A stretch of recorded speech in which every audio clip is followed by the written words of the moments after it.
The night air was sharp and clean, a relief after the suffocating heat of the ballroom, where too many bodies and too many candles had made the atmosphere thick and oppressive.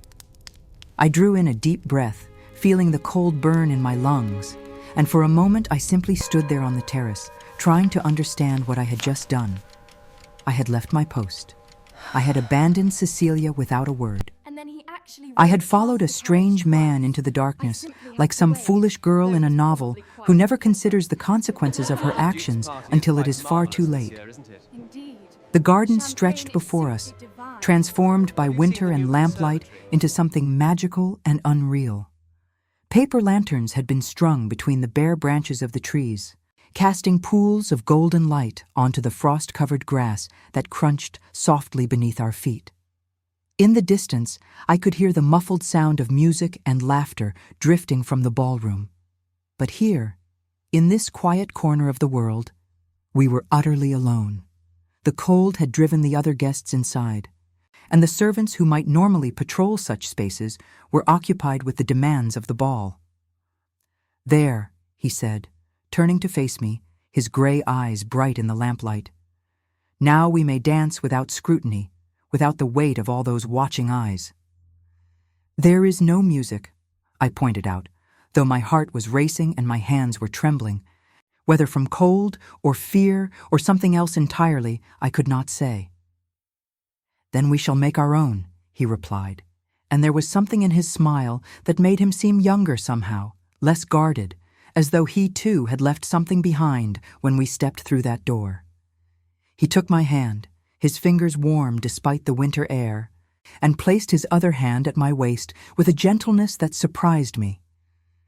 Then he began to hum the melody he had been playing earlier, that sad, sweet tune I had not recognized. His voice was low and pleasant, not trained like a singer's, but genuine and unself-conscious. It was absurd. It was wonderful. I should have pulled away, should have returned to the ballroom and my duties in the safe, invisible life I had built for myself. But instead, I let him lead me in a slow waltz across the frozen garden, our breath misting in the cold air, the lanterns swaying gently above us like small captive moons. "What is your name?"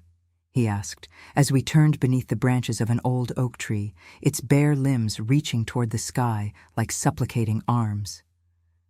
"Eleanor," I said, and hearing my own name spoken aloud in this strange, dreamlike moment made it feel both more and less real. "Eleanor Ashford." "Eleanor," he repeated, as though testing the sound of it, as though my name were something worth considering. "It suits you. There is something steadfast about it, something honest." "And you?" I asked, emboldened by the darkness and the distance from the ballroom, by the strange intimacy of dancing with a stranger in a frozen garden.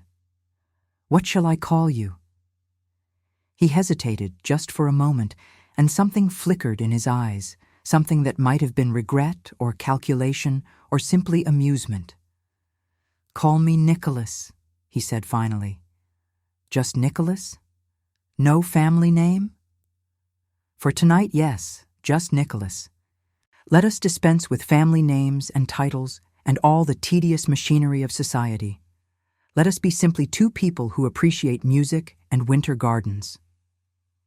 We danced in silence for a moment, and I felt something shift between us, something dangerous and thrilling that made my skin feel too tight and my heart beat too fast. He was a stranger. I knew nothing about him except that he played Chopin beautifully and that his hands were warm even in the winter cold and that he looked at me as though I were someone worth looking at. But in that moment, with frost crunching beneath our feet and his arm around my waist and the distant sound of the ball floating through the night, I felt seen in a way I had not been seen in years. "Why did you stop playing?" I asked, needing to break the silence before it grew too heavy, too full of things I did not dare name. "The piece, I mean. You stopped before it was finished." "Because I saw you," he said simply, as though this were the most natural explanation in the world. "And the music seemed less interesting than discovering who you were, why you were crying." My breath caught. I had not realized he had seen my tears, had not thought anyone had been paying attention to the governess in the gray dress standing at the edge of the light. "I was not crying," I said, though we both knew it was a lie. "You were. The music moved you. I saw it. There is no shame in that. In fact, it is rather remarkable. Most of the people in that ballroom have forgotten how to feel anything at all. And you? Do you still feel things, Nicholas the pianist?" He smiled, but there was something sad in it now, something that suggested I had touched on a truth he preferred to keep hidden. "Sometimes," he said, "when I play, when I am alone, when I meet a governess in a gray dress who knows Chopin well enough to recognize a nocturne and brave enough to cry in a room full of people who would judge her for it." "I am not brave," I said softly. "I am the opposite of brave. I have spent 3 years learning to be invisible, learning to want nothing, to expect nothing, to be grateful for whatever small mercies come my way. That is not courage, that is survival." Is there a difference? I considered this as we turned again, moving deeper into the garden where the lamplight grew dimmer and the shadows gathered like secrets. "I think there must be," I said finally. "Courage is choosing to act despite fear. Survival is simply refusing to die. They may look similar from the outside, but they feel very different." "Then let me propose something," he said, his voice dropping lower, becoming more intimate in a way that made my pulse quicken. "Let us be brave together. Just for tonight, just for this one stolen hour. Let us forget that you are a governess and I am a pianist. Let us forget that the world has rules and expectations and consequences. Let us be reckless and foolish and alive." "That is easy for you to say," I replied, though I could feel my resolve weakening with every word. "You are a man. The consequences of recklessness are different for you than they are for me. If we are discovered, you will be forgiven. Men always are. But I will be ruined. I will lose my position, my reputation, any hope of future employment. I will have nothing." He stopped dancing then, but he did not release my hand. We stood there in the garden, surrounded by frost and lamplight and the scent of winter roses, and I could see something changing in his expression, some calculation being made behind those gray eyes. "I would not let that happen," he said, and there was a fierceness in his voice that startled me. "If we were discovered, I would ensure you were protected. You have my word." I wanted to believe him. God help me, I wanted to believe him so badly that it frightened me.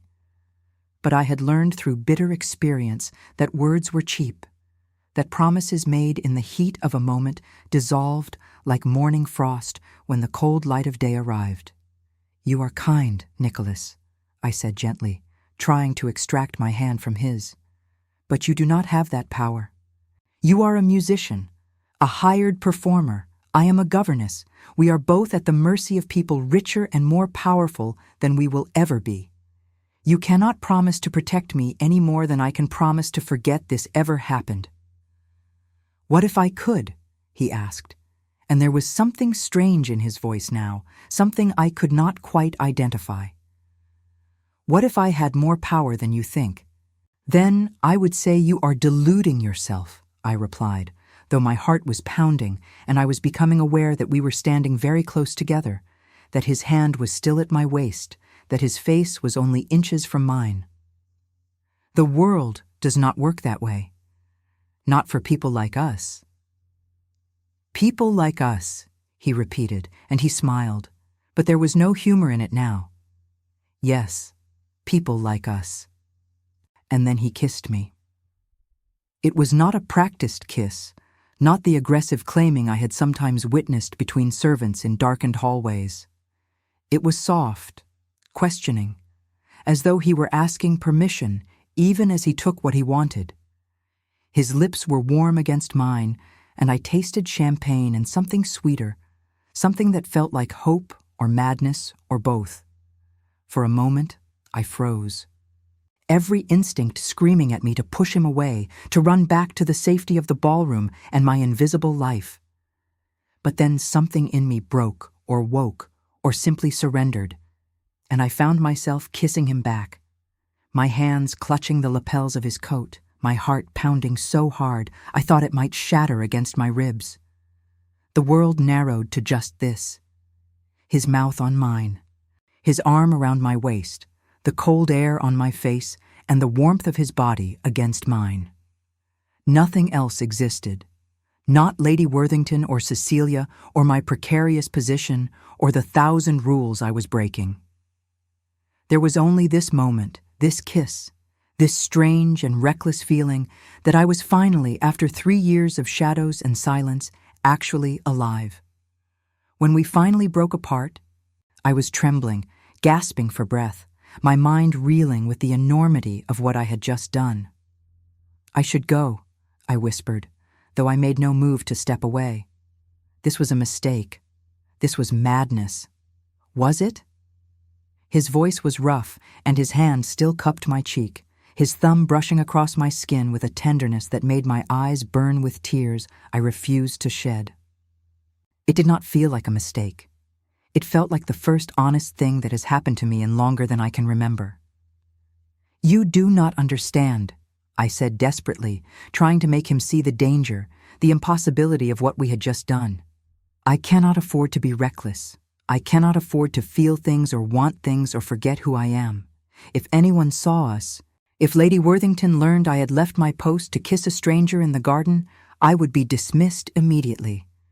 I would have no references, no hope of finding another position. I would be alone and penniless in a world that has no mercy for women like me. Do you understand? I would have nothing. I would be nothing." His expression softened, and for a moment I saw something that looked like genuine regret cross his face, as though he had only just realized the stakes of this game we were playing. "I would not let that happen," he said again, more firmly this time. "Eleanor, listen to me. I would not let you suffer for this. You have my word as a gentleman." I nearly laughed at that, at the absurdity of a pianist calling himself a gentleman.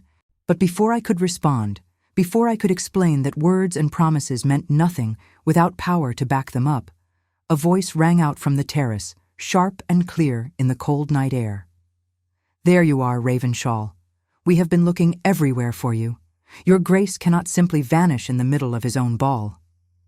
I froze, the words hitting me like a physical blow.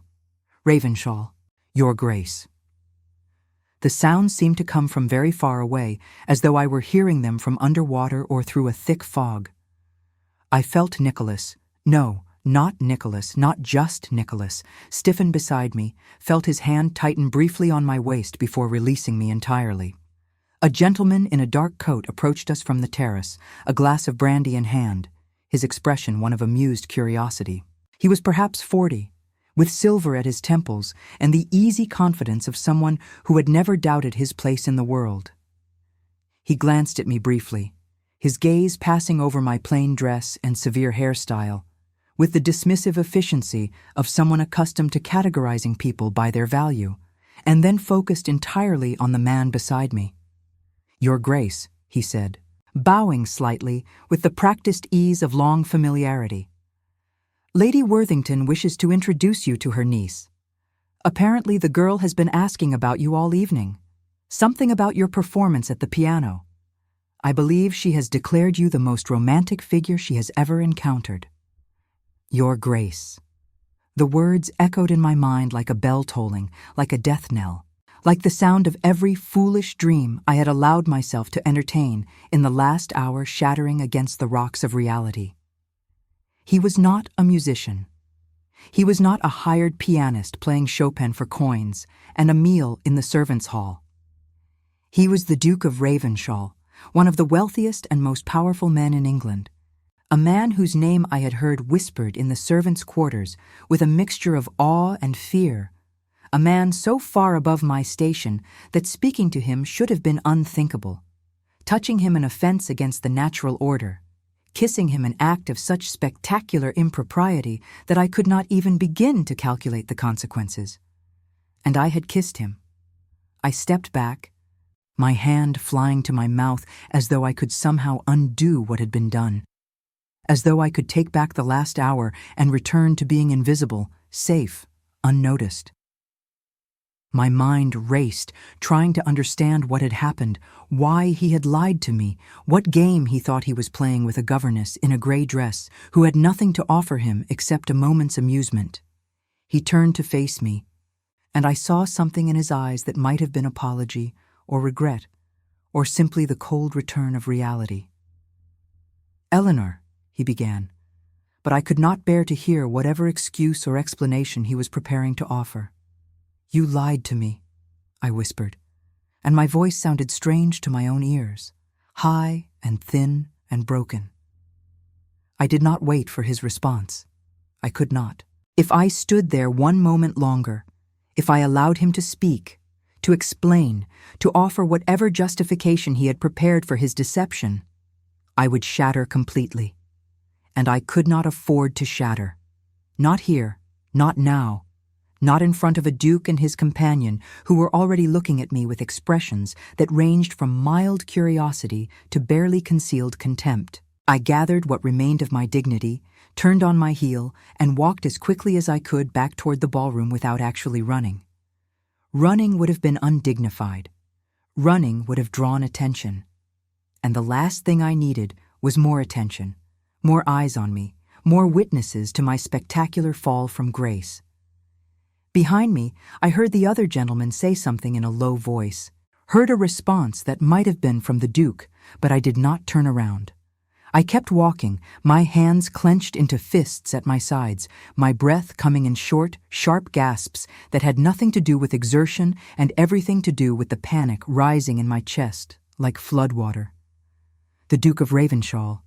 I had kissed the Duke of Ravenshall.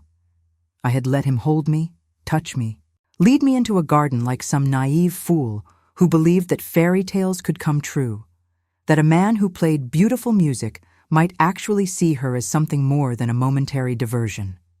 How he must have laughed at me. How amusing I must have seemed, with my worn dress and my careful speech and my pathetic gratitude for a single dance, a single moment of attention from someone I believed was my equal. I reached the terrace and slipped through the door back into the ballroom, immediately scanning the crowd for Cecilia. My heart was still pounding, my cheeks burning with shame and anger, but I forced myself to breathe slowly, to smooth my expression into the blank, pleasant mask I had perfected over 3 years of service. No one could see what had happened. No one could know. If I could just find Cecilia, if I could just return to my corner and my duties and pretend that the last hour had never happened, perhaps I could survive this. I found her near the refreshment table, laughing with a group of young people her own age, her cheeks flushed with excitement and probably too much champagne. She saw me approaching and waved cheerfully, oblivious to my distress. "Miss Ashford, there you are. I have been having the most wonderful time. Did you see the Duke of Ravenshall play the piano? Was it not the most romantic thing you have ever witnessed? Mary Thornton says he never plays in public, that he considers it beneath his dignity, but Lady Worthington convinced him somehow. Is he not terribly handsome?" "Very handsome," I managed, my voice sounding almost normal despite the chaos in my mind. "But it is growing late, Miss Cecilia. Your aunt will expect you to retire soon." She pouted but did not argue. Cecilia was spoiled and impulsive, but she was not unkind. And she had learned that I would not scold her for small indiscretions as long as she obeyed me in matters that truly mattered. "Just a few more minutes, please?" Lord Ashworth was about to tell us about his trip to Paris, and I do so want to hear about the fashions. "A few more minutes," I agreed, because I needed time to compose myself anyway, needed time to think about what I would do, how I would protect myself from whatever consequences might follow from my stupidity. I retreated to my corner near the servants' corridor, pressing my back against the wall as though I could somehow disappear into it. My mind was racing, turning over every moment of the last hour, examining it from every angle, trying to understand. He had lied to me. He had deliberately deceived me, had allowed me to believe he was a musician, had encouraged that belief by speaking of being at the mercy of the rich and powerful. Why? What possible reason could a duke have for pretending to be someone else? Was it some kind of game the aristocracy played, amusing themselves by toying with servants who did not know any better?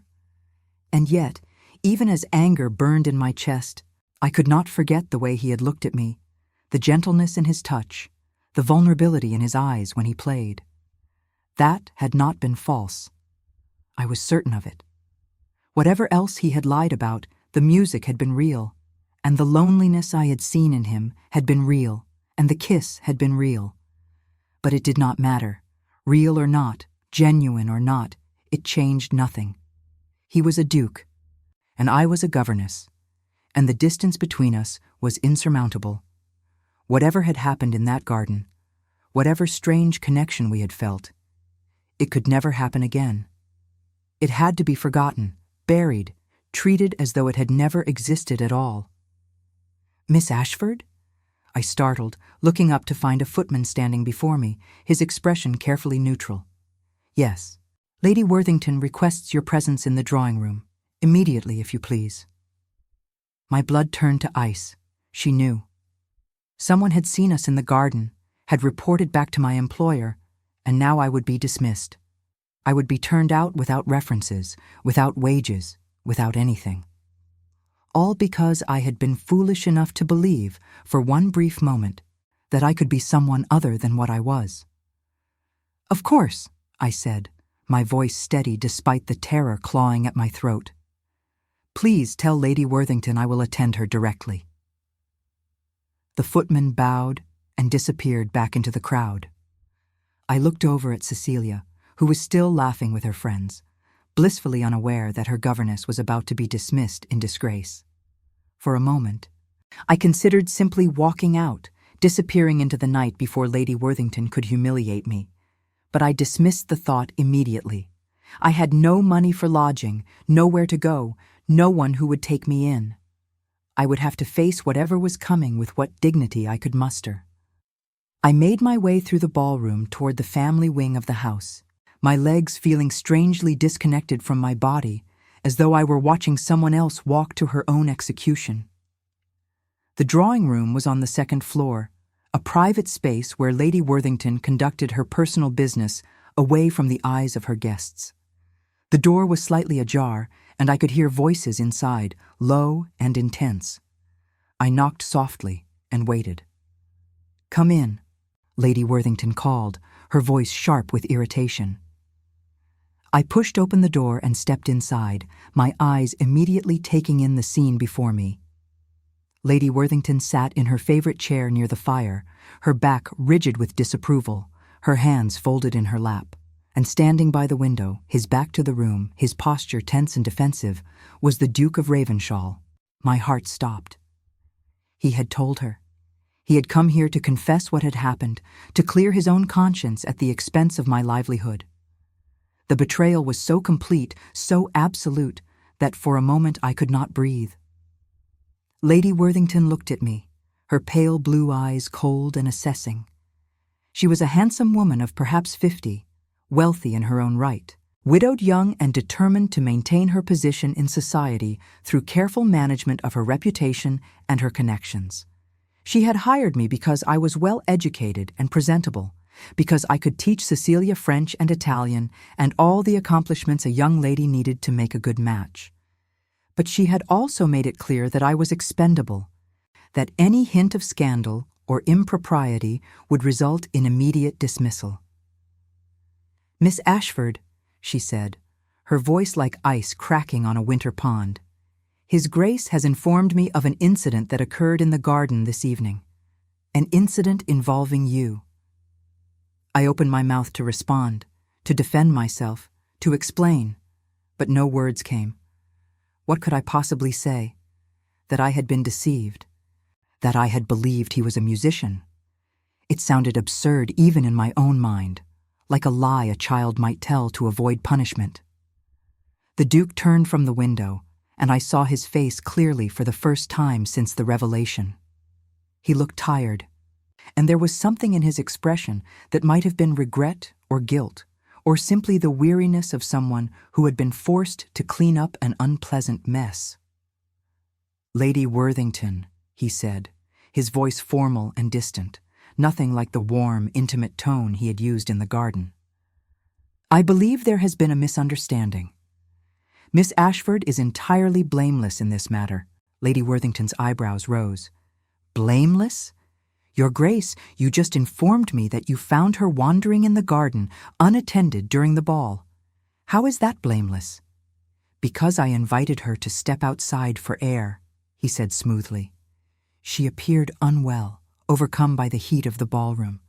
I acted as any gentleman would, offering assistance to a young woman in distress.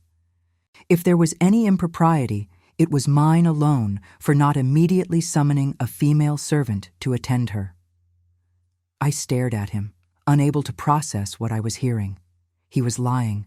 He was protecting me by lying, by taking responsibility for something we both knew had been mutual, had been wanted, had been far more than a simple offer of assistance.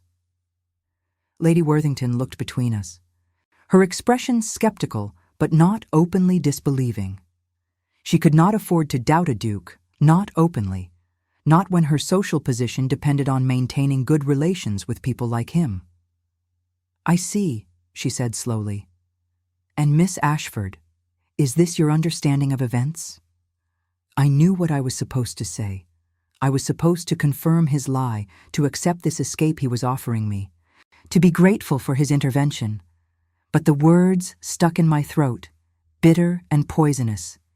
He had lied to me, had deceived me, had made me believe I was kissing an equal, when in fact I had been kissing a man who could destroy my life with a word. And now he was lying again, rewriting what had happened to make himself look chivalrous and me look like a helpless victim. "Yes, my lady," I said, the words like ashes in my mouth. "His Grace was very kind. I was feeling unwell, and he offered assistance. Nothing improper occurred." The Duke's eyes met mine, and I saw something flash there, something that might have been relief or gratitude, or perhaps just satisfaction at having successfully managed an awkward situation. I looked away, unable to bear the sight of him.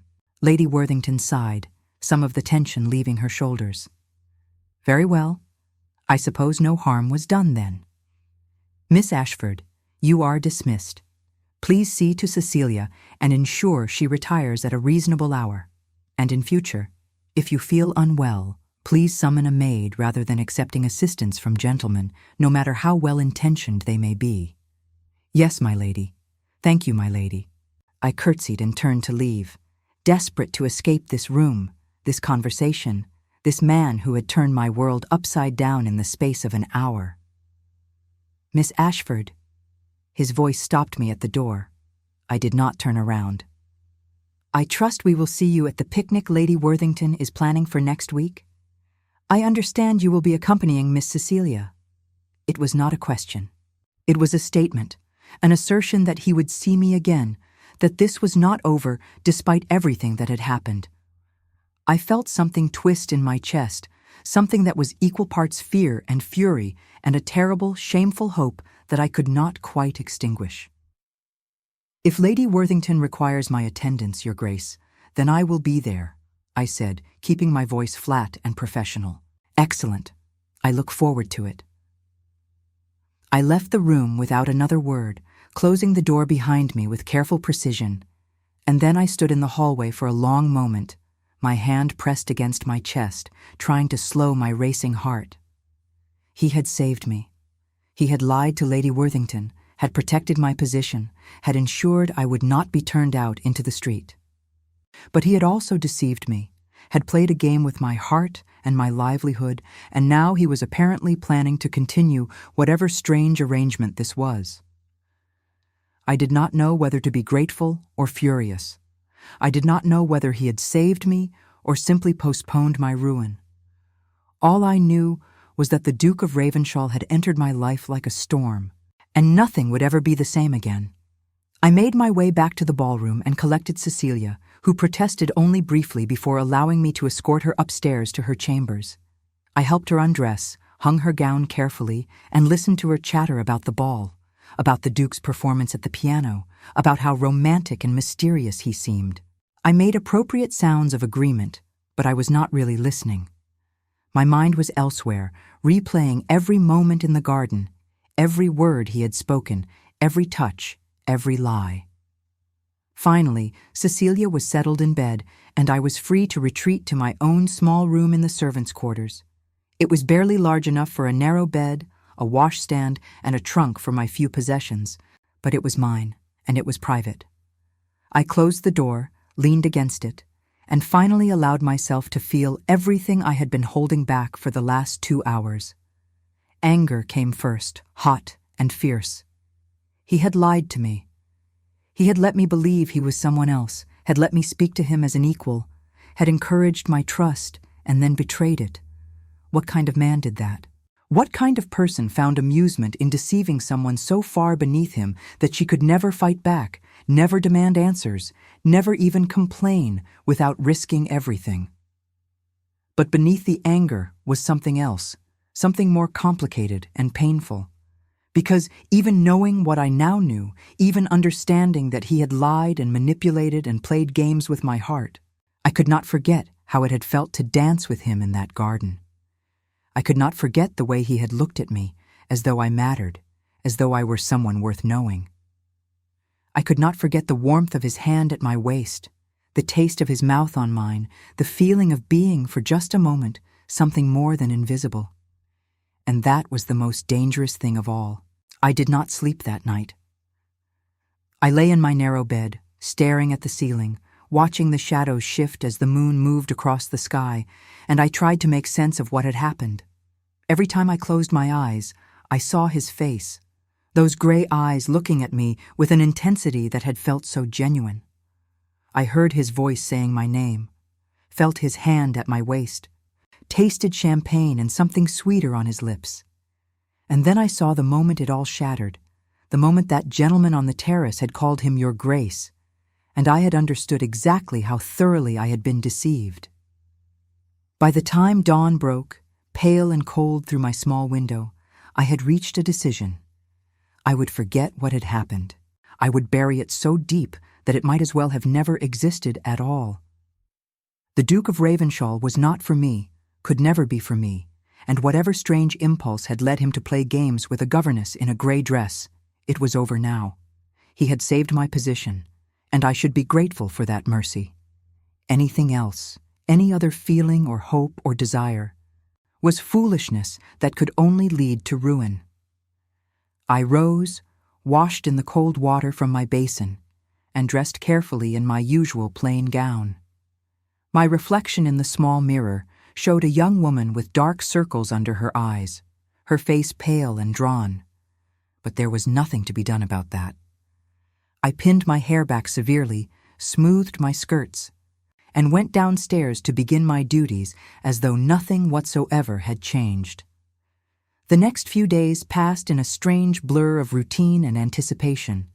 I taught Cecilia her lessons, corrected her French pronunciation, supervised her needlework, and listened to her endless chatter about the ball, about the Duke, about how romantic it all was.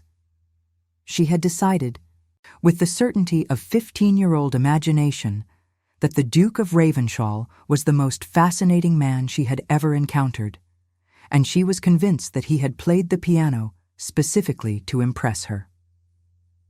"Did you see how he looked at me, Miss Ashford?" she asked one morning as we sat in the schoolroom, her embroidery forgotten in her lap. When Aunt introduced us after his performance, I am certain he was quite taken with me. "I am sure he was very polite," I said carefully, keeping my eyes on the book I was pretending to read. "More than polite. He asked me about my interests, about what I liked to read, and he said he hoped to see me again soon." "What do you think that means?" It means he was being courteous to the niece of his hostess, I thought. But I did not say it aloud. Instead, I said, "I think it means you should focus on your embroidery, Miss Cecilia. Your aunt will expect to see progress on that handkerchief before the week is out." She sighed dramatically, but picked up her needle again. "You are no fun at all, Miss Ashford. Have you no romance in your soul? More than you could possibly imagine, I thought bitterly. But again I kept silent. I had become very good at keeping silent. The week dragged on with agonizing slowness. Lady Worthington was planning a picnic on the grounds of her country estate, and she had invited several families from the neighborhood, including, I learned with a sinking heart, the Duke of Ravenshall. Cecilia was beside herself with excitement, spending hours choosing which dress to wear, which ribbons would look best in her hair, what she might say if the Duke spoke to her again. I, meanwhile, felt as though I were walking toward my own execution. I told myself I was being ridiculous, that there was no reason to fear a simple picnic, that the Duke would likely not even notice me among the servants and governesses attending their charges. But I could not forget the way he had looked at me before I left Lady Worthington's drawing room, the way he had said he looked forward to seeing me again, as though we had some kind of understanding, as though what had happened between us was not finished. The morning of the picnic arrived bright and clear, one of those perfect autumn days when the sky is impossibly blue and the air smells of dying leaves and wood smoke. Lady Worthington's country estate was about an hour's drive from the city, a sprawling property with formal gardens and a small lake where swans glided across the dark water. Servants had been sent ahead to prepare, and by the time our carriage arrived, tables had been set up beneath the trees, laden with cold meats and cheeses and fruit, with bottles of wine cooling in buckets of ice water. I helped Cecilia down from the carriage and watched as she immediately ran off to join a group of young people near the lake. I found a spot beneath an oak tree, far enough from the main gathering to be unobtrusive, but close enough to keep Cecilia in view, and settled myself on a blanket with a book I had brought for the purpose of looking occupied. I had been there perhaps 20 minutes when I heard footsteps approaching through the grass. I did not look up, assuming it was a servant bringing refreshments or perhaps one of the other governesses seeking company. But then a shadow fell across my book, and a familiar voice said, "Miss Ashford, I was hoping I might find you here." My heart stopped. I looked up slowly, and there he was, the Duke of Ravenshall, dressed in riding clothes that must have cost more than I earned in 6 months. His dark hair slightly disheveled from the wind, his gray eyes fixed on me with an intensity that made it difficult to breathe. "Your Grace," I said, rising quickly to my feet and dropping into a curtsy that felt awkward and inadequate. "I did not realize you had arrived. I rode over from my estate. It is not far from here." He glanced around, as though checking to see if anyone was watching us, and then said, "Might I have a word with you? In private?" Every instinct I possessed screamed at me to refuse, to make some excuse, to run back to the safety of the crowd where servants and governesses and young ladies in pretty dresses would serve as barriers between us. But I could not refuse a duke. I did not have that power, that privilege. So I nodded, my mouth too dry for speech, and followed him as he walked away from the picnic toward a path that wound through the trees toward the lake.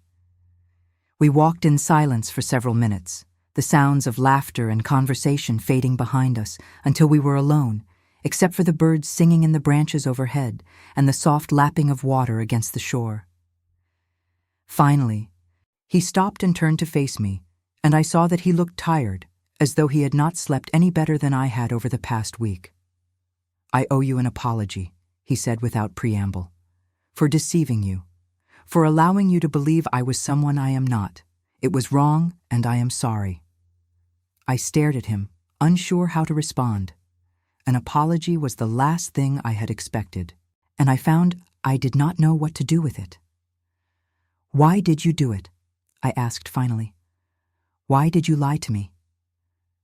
He looked away, toward the lake where swans moved like white ghosts across the dark water. "Because I am tired," he said quietly. "Tired of being the Duke of Ravenshall, tired of being watched and judged and expected to behave in certain ways at all times. When I sat down at that piano, I was not trying to deceive anyone. I was simply trying to play music without the weight of my title pressing down on me. And then I saw you, standing there with tears on your face, and you looked at me as though I were just a man, just a person, not a title or a fortune or a piece on some social chessboard. I wanted to know what that felt like, to be seen for myself rather than for what I represent. There was something in his voice, something raw and honest that made my anger falter. I understood what he meant. I understood it better than he could possibly know, because I spent every day of my life being invisible, being nothing more than a role I played.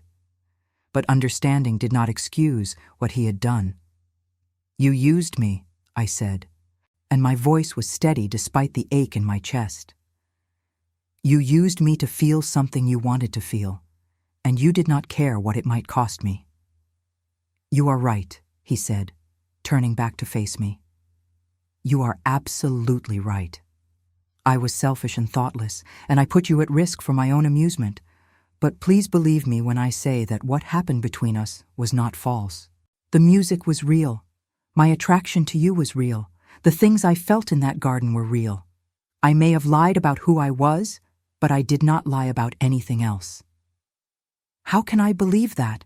I asked, and I hated the way my voice broke on the words. "How can I trust anything you say when you have already proven that you are willing to deceive me?" "You cannot," he admitted. "I have no right to ask for your trust, but I am asking anyway, because I cannot stop thinking about you, Eleanor. I cannot forget the way you looked at me, the way you kissed me, the way you spoke to me as though I were someone worth knowing.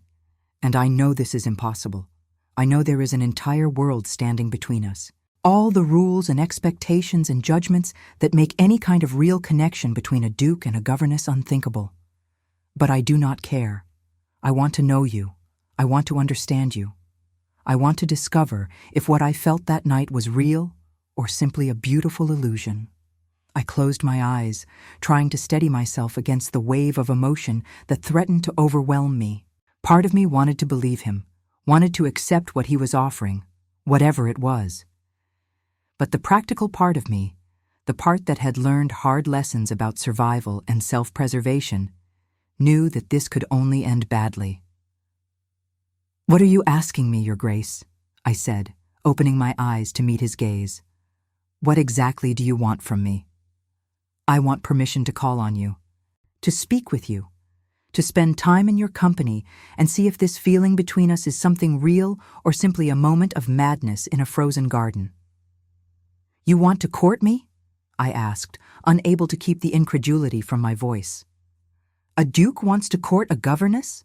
Do you have any idea how absurd that sounds?" "I do not care how it sounds. I care about you. You do not even know me. We spent an hour together. We danced. We kissed. That is not knowing someone. That is not caring. That is infatuation or curiosity or boredom, but it is not real. Then let me make it real. Let me prove to you that I am serious." "And how do you propose to do that?" I demanded, my voice rising despite my efforts to remain calm. "Shall we meet in secret? Shall I become your mistress? Hidden away somewhere while you continue your life as a duke? Is that what you are offering me?" His face darkened, and I saw genuine anger flash in his eyes. "That is not what I am suggesting, and you know it. I would never dishonor you in that way." "Then what? What possible future could there be for us? You are a duke. You will marry some wealthy heiress, some lady of impeccable breeding who can give you heirs and manage your household and never embarrass you in society. And I am a governess. I will work until I am too old to be useful. And then I will retire to some tiny room somewhere and live on whatever small savings I have managed to accumulate. Those are our futures, Your Grace. They do not intersect. They cannot intersect, no matter how much either of us might wish otherwise." He stepped closer, and I could see the determination in his face, the stubborn refusal to accept what I was saying. What if I do not want that future? What if I want something different? "What you want does not matter. The world does not work that way. You cannot simply decide to ignore all the rules of society because you had a moment of connection with someone unsuitable. You have responsibilities, obligations, a duty to your family and your title. And I have my own survival to consider. I cannot afford to be the subject of scandal or gossip. I cannot afford to lose my position because people believe I have been inappropriate with you. Do you understand? I have nothing, no family, no fortune, no safety net. This position is all that stands between me and complete destitution. I cannot risk it for something that has no future. For a long moment he said nothing, just looked at me with those gray eyes that seemed to see too much, to understand too much. Then he nodded slowly, and I saw something like defeat cross his face. I understand, he said quietly. You are right, of course. You are practical and sensible and thinking clearly about consequences, all things I have apparently forgotten how to do. I apologize for putting you in this position. I will not trouble you again. He turned to walk away, and I should have let him go. I should have been relieved that he was accepting my refusal, that he was going to leave me alone. But instead, I heard myself say, "Wait." He stopped, turning back to look at me with an expression of cautious hope that made my heart ache. "I do not know what you expect from me," I said, the words coming slowly, carefully, as though I were navigating a path through darkness. I do not know what any of this means or where it could possibly lead. But I will not lie and say I do not feel something when I look at you. I will not pretend that what happened in the garden did not matter, that I have not thought about it every moment since. So if you are serious, if you truly want to know me rather than simply satisfy some temporary curiosity, then we will need rules, boundaries, ways to protect both of us from the consequences of this madness. Anything, he said, and the relief in his voice was palpable. Whatever you need. We cannot meet in secret. That would be too dangerous, too easy to misconstrue. But if you happen to be present at events where I am also in attendance as Cecilia's governess, and if you happen to speak to me in public in view of others, then no one can accuse either of us of impropriety. Agreed. And you must understand that this cannot be anything permanent. You will eventually need to marry someone appropriate, someone who can be a duchess. I will not stand in the way of that. I will not make demands or cause scenes or expect anything beyond whatever time we can have together. Something flickered in his eyes at that, something that might have been protest or pain, but he nodded. If that is what you require, then I agree. And finally, if at any point I feel that this is putting my position at risk, or if Lady Worthington expresses any concern, it ends immediately. No arguments, no negotiations, it simply ends. Understood. We stood there for a moment, looking at each other, and I wondered if I had just made the wisest decision of my life or the most foolish. Probably the latter, I thought. Almost certainly the latter. But I could not seem to help myself. Whatever this was between us, whatever impossible, impractical, doomed thing had sparked in that frozen garden, it was not finished. And I needed to know, needed to understand, needed to discover if the connection I had felt was real or merely a beautiful delusion. We should return to the picnic, I said finally. We have been gone too long already. He smiled, and it transformed his face, made him look young and almost carefree. Will you walk with me, in full view of everyone, entirely proper and above reproach? I will walk behind you, as befits my station. You may occasionally turn and make polite conversation, as a gentleman might do with any governess. You are determined to make this as difficult as possible, are not you? I am determined to survive it, Your Grace. There is a difference. We made our way back to the picnic, maintaining a careful distance between us. As we emerged from the trees, I saw several people turn to look, saw Lady Worthington's sharp gaze assess the situation, but no one said anything. The Duke joined the other gentlemen near the wine table, and I returned to my spot beneath the oak tree, where my book still lay open on the blanket. But everything had changed. The world looked different, felt different, as though some invisible barrier had been crossed.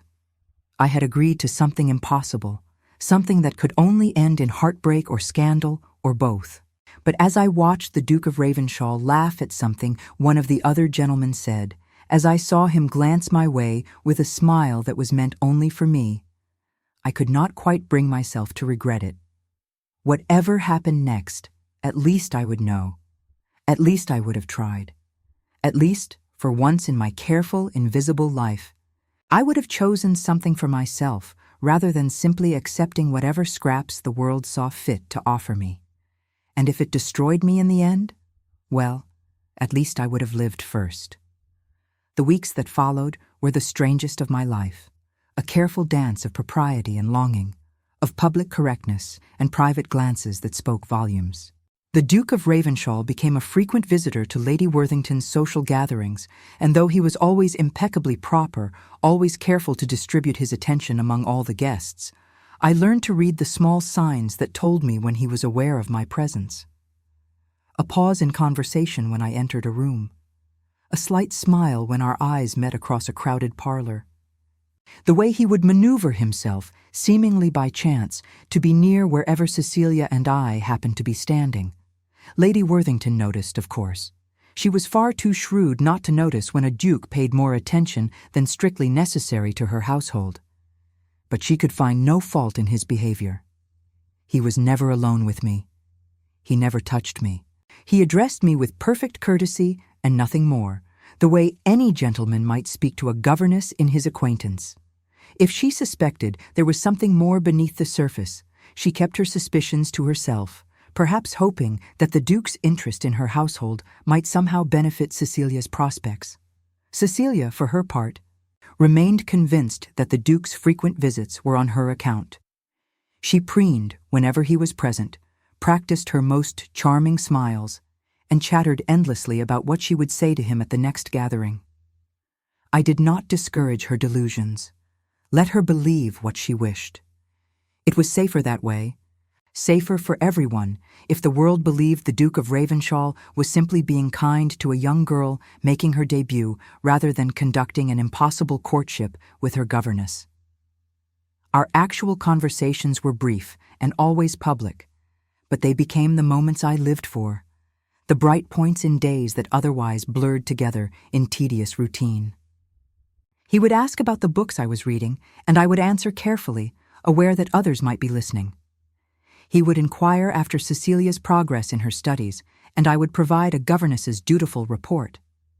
But beneath the ordinary words, there was another conversation happening, one conducted in glances and pauses and the slight emphasis he placed on certain phrases that were meant only for me. "Miss Ashford, have you read the new volume of poetry by Lord Byron? I understand it is quite controversial." "I have not had the opportunity, Your Grace. My duties leave little time for reading." "That is unfortunate. I would be happy to lend you my copy, if you think you might find an hour to spare." And the next day, a footman would deliver a book to the servant's entrance, carefully wrapped, with a note tucked inside in a strong, elegant hand. The notes were always brief, always appropriate enough that they could have been read by anyone without causing scandal, but I treasured them anyway, reading them over and over in the privacy of my small room until I had memorized every word. "Miss Ashford, I hope you enjoy this volume. The 7th poem particularly reminded me of our conversation in the garden. I think you will understand why. Yours in friendship, Ravenshall." I would read the indicated poem and find lines that seemed to speak directly to everything we could not say aloud. Lines about forbidden love, about the agony of desiring what one could never have, about the sweetness of stolen moments. And I would write back, brief notes delivered by the same discreet footman, keeping my words careful and measured, even as my heart wanted to pour out everything I felt. "Your Grace, I thank you for the loan of the book. The 7th poem was indeed affecting. I find myself returning to it repeatedly, respectfully, E. Ashford." It was not enough. It could never be enough. But it was what we had, And I learned to be grateful for these small allowances, these careful exchanges that let us maintain the fiction that nothing inappropriate was happening while still allowing us to know each other, slowly, carefully, through poetry and brief conversations and glances that lingered just a moment too long. Then came the evening of Lady Pemberton's ball, and everything changed. It was one of the largest social events of the season, and Lady Worthington had secured an invitation for Cecilia, who was beside herself with excitement. I was to accompany her, of course, invisible as always in my gray dress, watching from the edges while Cecilia danced and flirted and tried to catch the attention of eligible young men. I had helped her dress that evening, listening to her nervous chatter about which gentleman might ask her to dance, whether the Duke would be present, what she should say if he spoke to her. The ballroom was magnificent, even grander than the one at Lady Worthington's winter ball where this had all begun. Crystal chandeliers cast rainbows across the polished floor. The air smelled of roses and champagne and expensive perfume. I found my usual spot near the wall, prepared for an evening of observation and duty. But then the Duke of Ravenshall arrived, and I saw immediately that something was different. There was a tension in his bearing, a tightness around his eyes that spoke of anger or frustration or both. He made his greetings to Lady Pemberton and the other notable guests with his usual courtesy, but there was something mechanical about it, as though he were playing a role he had grown tired of performing. He saw me almost immediately, and for once he did not hide his reaction. His face softened, and something like relief crossed his features before he remembered himself and looked away. But the damage was done. Several people had noticed his unguarded expression, and I saw Lady Pemberton lean toward her companion to whisper something, saw the way eyes began to turn in my direction. I felt a flutter of panic. This was dangerous. This was exactly what I had feared. The moment when our careful pretense would begin to unravel, and people would start to notice, start to talk, start to speculate about the nature of the relationship between a duke and a governess. I moved deeper into the shadows, trying to make myself even more invisible than usual, but it was too late.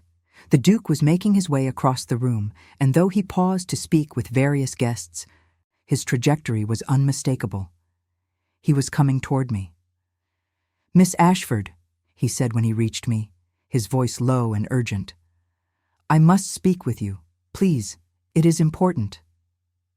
"Your Grace, this is not appropriate," I said quietly, acutely aware of the eyes watching us. "People are noticing. Let them notice. I need to speak with you. There is a terrace through that door. Meet me there in 5 minutes. Please, Eleanor." He used my given name, something he had never done in public before, and I knew whatever was happening was serious.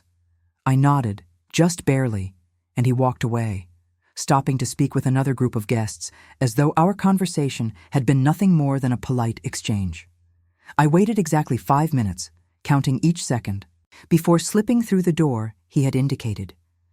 The terrace was empty, lit only by moonlight and the glow from the ballroom windows. The Duke was standing at the far end, his hands gripping the stone balustrade, his back rigid with tension. "What is wrong?" I asked, joining him, but maintaining a careful distance. "What has happened?" He turned to face me, and I saw something in his expression that frightened me. Anger, yes, but also something that looked like desperation. "My mother has arrived in London," he said, "the Dowager Duchess. She has decided it is time for me to marry, and she has selected a bride for me, Lady Margaret Fairfax, the daughter of the Earl of Westmoreland. Young, beautiful, wealthy, impeccably bred, everything a duchess should be." The words hit me like physical blows, even though I had known this moment would come eventually. We had agreed, had we not? We had said from the beginning that this could not be permanent, that he would need to marry someone suitable. But knowing it intellectually and hearing him speak the words were two entirely different things. "I see," I said, and I was proud of how steady my voice sounded. "Then I suppose I should offer my congratulations, Your Grace." "I do not want your congratulations," he said harshly. I want you to understand that I have no choice in this. My mother has already arranged everything. The engagement will be announced next week. The wedding is planned for spring. You always had a choice, I said, and I could not quite keep the bitterness from my voice. You chose to indulge in this fantasy with me rather than facing your responsibilities. You chose to let me believe there might be something real between us when you knew all along how this would end. That is not fair. You knew the situation as well as I did. We both knew this was impossible. Knowing something intellectually and living it are different things entirely. And yes, you are right. I knew. I have always known. But knowing did not prepare me for how it would feel to hear you tell me you are marrying someone else. He moved toward me, reaching for my hand, but I stepped back. Eleanor, please. I am trying to be honest with you. I am trying to do the right thing by warning you, by explaining the situation before you hear it from someone else. The right thing? I laughed, and it sounded bitter even to my own ears. The right thing would have been to leave me alone that night in the garden. The right thing would have been to let me go on with my invisible life instead of showing me what it felt like to be seen, to matter, to be wanted. But you did not do that. You made me hope, made me believe that maybe, somehow, we could find a way. And now you are telling me to accept that it was all a beautiful lie. It was not a lie. What I feel for you is real. What we have shared these past weeks has been the most genuine thing in my life. But not genuine enough to fight for, not real enough to choose over duty and obligation and your mother's expectations. He flinched as though I had struck him. You know it is not that simple. I have responsibilities. People depend on me. Estates, tenants, servants, family. I cannot simply throw all of that away because I have feelings for a woman I can never marry. Then do not. The words came out harsher than I intended, but I was too hurt to soften them. Do your duty. Marry Lady Margaret. Have your heirs and your perfect duchess and your respectable life. But do not ask me to pretend that this does not hurt. Do not ask me to smile and accept it and be grateful for whatever time we had. What do you want me to do, Eleanor? What possible solution do you see that I do not? I wanted to tell him to fight for me, to choose me, to find some way to make the impossible possible. But I knew it was hopeless. The world did not work that way. Dukes did not marry governesses, no matter how much they might care for them. Love, if that was even what this was, did not conquer all. It did not bridge the vast chasm of class and fortune and social expectation that separated us. I want you to let me go, I said finally, and my voice broke on the words. I want you to stop visiting Lady Worthington's house. Stop sending me books and notes. Stop looking at me as though I am something precious. I want you to marry your Lady Margaret and forget I exist, because I cannot do this anymore. I cannot stand in the shadows watching you live a life I can never be part of. It is too painful. It is killing me. For a long moment he said nothing. Then he nodded slowly, and I saw something die in his eyes. If that is what you want, then I will do it. I will stay away. I will not trouble you again. It is not what I want, I whispered, but it is what needs to happen. I turned to go back inside, to return to my corner and my duties and my invisible life, but he caught my arm. Eleanor, wait, please, just one more moment. I looked back at him, and in the moonlight I could see tears on his face. I had never seen him cry before, had never imagined that a duke could look so broken, so utterly devastated. I love you, he said, and the words hung between us like a confession. I know I have no right to say it. I know it changes nothing, but I need you to know. What I feel for you is not curiosity or infatuation or boredom. It is love. Real, deep, impossible love. And if there were any way at all, to choose you without destroying everything and everyone who depends on me, I would do it. I would choose you 1,000 times over. I felt tears streaming down my own face now, hot and bitter. "I love you too," I said, because there was no point in hiding it anymore. No point in pretending I had protected my heart when it had been his almost from the beginning. "I love you, and it does not matter. It will never matter. Because love is not enough, Nicholas. It never was." I pulled my arm free and walked away, leaving him alone on that terrace beneath the cold, indifferent stars. I did not look back. If I had looked back, I would have run to him, would have begged him to find a way, would have humiliated myself completely. So I kept walking, back through the ballroom where the music played and the dancers turned in their endless patterns, back to my corner where no one noticed the governess with tears on her face. Cecilia found me there an hour later, flushed and happy from dancing. "Oh, Miss Ashford, it has been the most wonderful evening. Lord Ashworth danced with me twice, and the Duke was so kind, though he seemed rather melancholy. I wonder if something is troubling him." "I am sure I would not know, Miss Cecilia," I said, and my voice was perfectly steady, perfectly professional. "We should return home soon. Your aunt will be expecting us." The carriage ride back was torture, listening to Cecilia chatter about the ball while my heart broke into smaller and smaller pieces. When we finally arrived, I helped her undress and prepare for bed, and then I retreated to my own room where I could finally let myself feel everything I had been holding back. I cried until I had no tears left. I cried for what we had lost, for what we had never truly had, for the impossible dream that had sustained me through the past weeks. I cried for the girl I had been in that frozen garden, who had believed for one brief moment that she might be allowed to have something beautiful.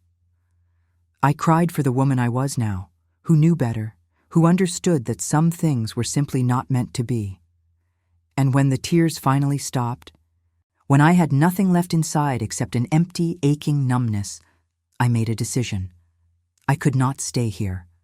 I could not continue in Lady Worthington's service, not when there was even the slightest possibility that I might encounter the Duke again, might have to watch him with his beautiful bride, might have to endure the torture of being near him while pretending nothing had ever happened between us. I would leave. I would find another position, somewhere far from London, somewhere I would never have to hear his name or see his face or remember what it had felt like to dance with him in the moonlight. It would not be easy. Leaving a position without a reference was professional suicide. But I would find a way. I had to. Because the alternative, staying here and slowly dying inside, was simply not survivable. Tomorrow, I decided. Tomorrow I would begin looking for a new position. Tomorrow I would start the process of erasing him from my life, of becoming invisible again, of learning to live with a broken heart. But tonight, just for tonight, I let myself remember. I let myself feel. I let myself acknowledge that I had loved and been loved, however briefly, however impossibly, and that perhaps would have to be enough. I began my search for a new position the very next morning, writing letters to employment agencies in distant counties, inquiring about situations that might be available for a governess with experience, but without references from her current employer. It was humiliating work, trying to explain why I wished to leave Lady Worthington's service without being able to reveal the true reason. I settled on a vague story about wishing to be closer to a fictional cousin in the north, hoping that sympathy for family obligations might overcome the suspicious absence of a proper reference. The responses, when they came, were discouraging. Without a letter from Lady Worthington attesting to my character and capabilities, I was damaged goods in the employment market.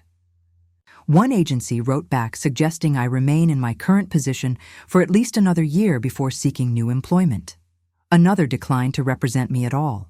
A third offered to find me work, but only in situations so far beneath my current station, positions with such low wages and poor conditions that I would have been trading one form of misery for another. I had been writing letters for 3 days when Lady Worthington summoned me to her private sitting room. My heart sank as I climbed the stairs, certain that she had somehow learned about my plans to leave, that I was about to be dismissed without wages or character. But when I entered the room, I found her expression was thoughtful rather than angry, curious rather than condemning. "Miss Ashford," she said, gesturing for me to sit in the chair across from her. "I have received some rather interesting news this morning. The Duke of Ravenshall has left London quite suddenly. Apparently, he has retreated to his estate in Northumberland and has informed his mother that the engagement to Lady Margaret Fairfax will not be taking place after all. The Dowager Duchess is said to be beside herself with rage. The Earl of Westmoreland is threatening legal action. It is causing quite the scandal." I felt the color drain from my face. "I see," I managed, though my mind was reeling. He had refused the engagement. He had chosen to defy his mother, to risk scandal and family fury, to reject the perfect bride who had been selected for him. But why? What did it mean? Lady Worthington was watching me closely, her sharp eyes missing nothing. "Miss Ashford, I am not a fool. I have observed the way the Duke looked at you these past weeks. I have noticed the books he sent, the conversations you shared, the careful dance you both performed while pretending nothing unusual was happening. I have wondered whether I should intervene, whether I should dismiss you to protect my household from gossip. But I have also seen something else. I have seen the way you conduct yourself with perfect propriety, despite whatever feelings might exist between you. I have seen your devotion to Cecilia, your dedication to your duties. And I have seen the way you look when you think no one is watching, as though your heart is breaking." I could not speak. I could only stare at her, terrified of what she might say next, what consequences might follow this unexpected confession. "I received a letter this morning," she continued, reaching for an envelope on the table beside her. "From the Duke of Ravenshall. It is addressed to me, but it concerns you. He has asked my permission to call on you formally as a suitor. He acknowledges that such a match is highly unconventional, that society will disapprove, that there will be talk and scandal. But he assures me that his intentions are honorable, that he wishes to offer you marriage if you will have him. He has also included a bank draft of considerable size as compensation for any inconvenience his courtship might cause my household." Marriage. The word seemed to hang in the air between us, impossible and wonderful and terrifying all at once. He was offering marriage. Not a secret affair, not stolen moments in gardens, but actual marriage. He was willing to face scandal and social disapproval and his mother's wrath for the chance to make me his wife. "I do not understand," I whispered. "Why would he do this? He could have anyone. Any wealthy heiress, any beautiful lady of rank. Why would he choose a governess?" Lady Worthington smiled, and there was something almost kind in her expression. "I think you know the answer to that question, Miss Ashford. The real question is, what do you wish to do about it? Because I should tell you that if you accept his courtship, you will need to leave my employment. It would not be appropriate for a woman being courted by a duke to continue working as a governess. You would need to go to him, to his estate in Northumberland, where I assume he will continue his suit in a more private setting away from London gossip. It is irregular, certainly, but the Duke has suggested that his sister, Lady Caroline, could serve as your chaperone during this period, ensuring that everything remains proper. I felt as though I were standing on the edge of a precipice, looking down at a future I had never dared to imagine. If I said yes, if I went to him, I would be stepping into a world I did not belong to, risking everything on the belief that love might actually be enough. And if it failed, if he changed his mind, or if society's pressure became too great, I would be left with nothing. No position, no references, no way to return to the life I had known. But if I said no, if I refused this chance, I would spend the rest of my life wondering what might have been. I would grow old in service to other people's children, always remembering the man who had loved me enough to defy everything for the possibility of a future together. "What do you think I should do?" I asked Lady Worthington, because I genuinely did not know, because the decision felt too large for me to make alone. She considered for a moment, then said, "I think you should ask yourself what you truly want, not what is safe or proper or expected. You have spent years being practical, Miss Ashford. Perhaps it is time to be brave instead." I thought of Nicholas standing on that terrace, tears on his face, telling me he loved me. I thought of the music he played with such passion, the gentleness of his touch, the way he looked at me as though I were something precious. I thought of all the reasons this was impossible, all the ways it could go wrong. And then I thought of how it would feel to live the rest of my life regretting that I had been too afraid to try. "I want to go to him," I said, and as I spoke the words, I felt something shift inside me, as though a door I had kept locked for years had suddenly opened. I want to see if this impossible thing might somehow be possible after all. Lady Worthington nodded, looking satisfied. "Then I will write to the Duke and inform him that you accept his invitation. I will also provide you with a reference, Miss Ashford, because despite the irregularity of this situation, you have served my household well, and I believe you deserve that consideration. You will need time to prepare, of course. Shall we say you will depart for Northumberland at the end of the week?" "Thank you," I said, and my voice was thick with emotion. "Thank you for understanding, for not judging." "I was young once," she said with a slight smile. "I remember what it feels like to want something so badly that you are willing to risk everything for it. Go to him, Miss Ashford. See what comes of it. And if it does not work, if you find yourself in need of assistance, you may write to me. I will do what I can to help you find your footing again." I left her sitting room in a daze, barely able to process what had just happened. In the space of a single conversation, my entire future had changed. I was going to Northumberland. I was going to Nicholas. I was going to see if a duke and a governess could somehow build a life together despite everything the world would say against it. The next few days passed in a blur of preparation. I packed my few belongings, said goodbye to Cecilia, who cried and made me promise to write, and accepted the small purse of coins Lady Worthington pressed into my hands as a parting gift. And then, on a grey morning at the end of November, I boarded a coach heading north, toward an uncertain future, and a man who had chosen to defy the world for me. The journey took 3 days, and I spent most of it staring out the window at the passing landscape, my mind a chaos of hope and fear and doubt. What if he had changed his mind? What if his mother had convinced him to reconsider? What if I arrived to find that the whole thing had been a mistake, a momentary madness he now regretted? But when the coach finally pulled up in front of Ravenshall House, a massive stone manor set against the wild beauty of the Northumberland countryside, he was there waiting. He stood on the steps, his dark hair windblown, his gray eyes fixed on the coach with an intensity that made my heart race. And when I stepped down, when our eyes met, I saw everything I needed to see in his face: relief, joy, love. "Eleanor," he said, and he crossed the distance between us in 3 strides, taking my hands in his with a grip that was almost desperate. "You came. I was so afraid you would not come." "I almost did not," I admitted. "I was terrified. I am still terrified. This is madness, Nicholas. You know that, do not you? We are attempting something that everyone will say is impossible." "Then we will prove them wrong," he said fiercely. "Together, if you are willing." I looked up at him, at this man who had given up his carefully planned future for the chance to build something real with me, and I felt the last of my fear dissolve. Yes, this was impossible. Yes, we would face obstacles and judgment and probably heartbreak along the way. But we would face it together, and that made all the difference. "I am willing," I said. He smiled, that rare, genuine smile that transformed his entire face.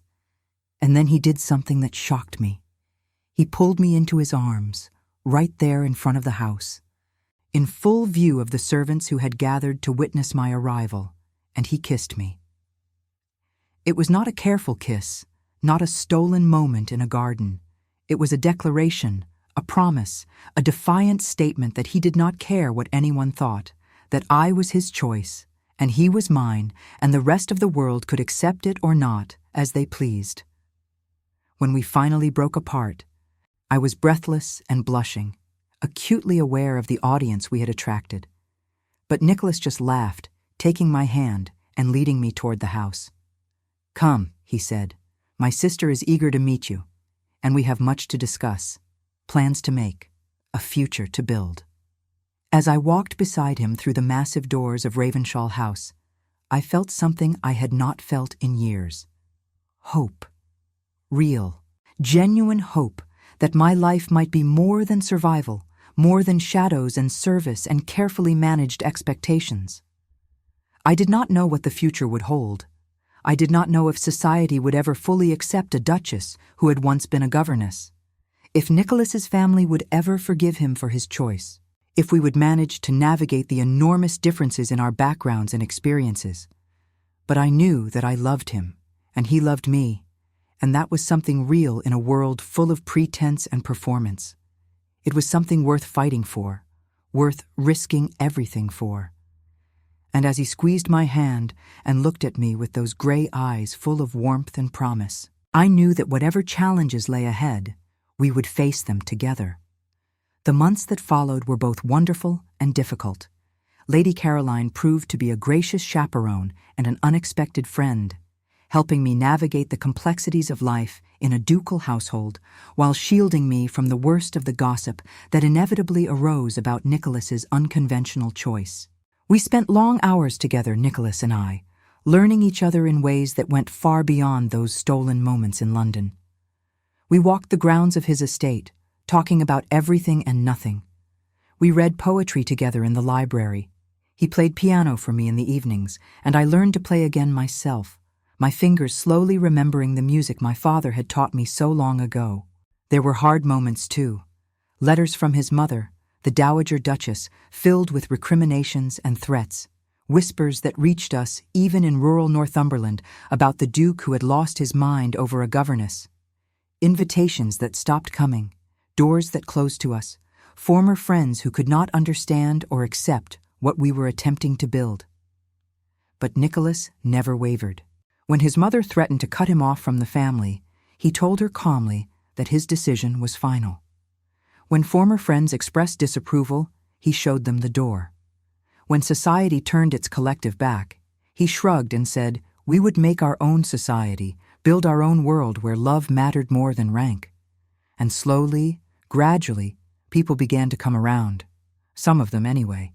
Lady Caroline became our champion in society, defending her brother's choice with fierce eloquence. A few progressive thinkers declared that the Duke's marriage was a beautiful example of modern values triumphing over outdated prejudice.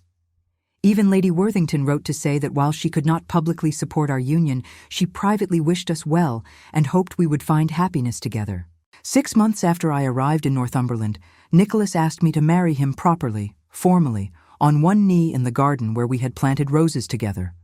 I said yes, though we both already knew my answer, had known it since that moment in Lady Worthington's sitting room when I chose hope over safety. We married in the small chapel on the estate, with only Lady Caroline and a handful of loyal friends in attendance. It was nothing like the grand society wedding Nicholas might have had with Lady Margaret Fairfax. There were no hundreds of guests, no elaborate decorations, no lengthy articles in the society pages celebrating the union. But it was real, and it was ours. And when Nicholas placed the ring on my finger and promised to love me for all the days of his life, I knew that we had achieved something that most people never find, regardless of their wealth or rank or social position. We had found each other. We had chosen each other. And in the end, that was worth more than all the approval and acceptance society could ever offer. Now, 5 years later, I sit in the library of Ravenshall House, watching the evening light fade over the Northumberland hills, and I think about how far I have traveled from that girl in a gray dress standing at the edge of a ballroom. I am a duchess now, though I still sometimes feel like an imposter, still catch myself expecting someone to realize the mistake and send me back to the servants' quarters. But Nicholas never lets me doubt for long. He loves me not despite where I came from, but because of the strength and resilience it took to survive those years, to remain kind and hopeful, despite everything I had lost. We have a daughter now, 2 years old, with my dark hair and her father's gray eyes. We named her Caroline, after the sister who stood by us when others turned away. And we are teaching her that love is more important than rank, that kindness matters more than consequence, that sometimes the most courageous thing you can do is choose what your heart wants, even when the world tells you it is impossible. I will not pretend our life is perfect. There are still those who look down on me, who whisper about the governess who trapped a duke. Nicholas's mother has never fully forgiven us, though she has softened enough to meet her granddaughter. We are not invited to certain houses, not welcomed in certain circles. But we have built something real here, something lasting, a life full of music and books and love and laughter. And I would not trade it for all the social acceptance in the world. Sometimes, on quiet evenings like this, Nicholas will find me in the library and pull me into his arms, and we will dance together the way we danced in that frozen garden so long ago. No music, except what he hums, no audience except the portraits on the walls and the memories we share. And in those moments, I remember that impossible night when a duke kissed a governess and changed both of our lives forever. I thought he was just the charming pianist at the ball, but he was so much more than that. He was the man brave enough to choose love over duty, to risk everything for the chance at something real. And I was the woman brave enough to believe him, to step into the unknown, to trust that sometimes, against all odds and expectations, impossible things can actually come true. This is our story. Not a fairy tale, not a romance from one of the novels Cecilia used to read, but something better, something real, something worth every risk, every sacrifice, every moment of doubt and fear. Because in the end, we proved that love can bridge any distance, overcome any obstacle, transform any life. Even the life of a governess and a duke who kissed the wrong man in a garden and discovered he was exactly right.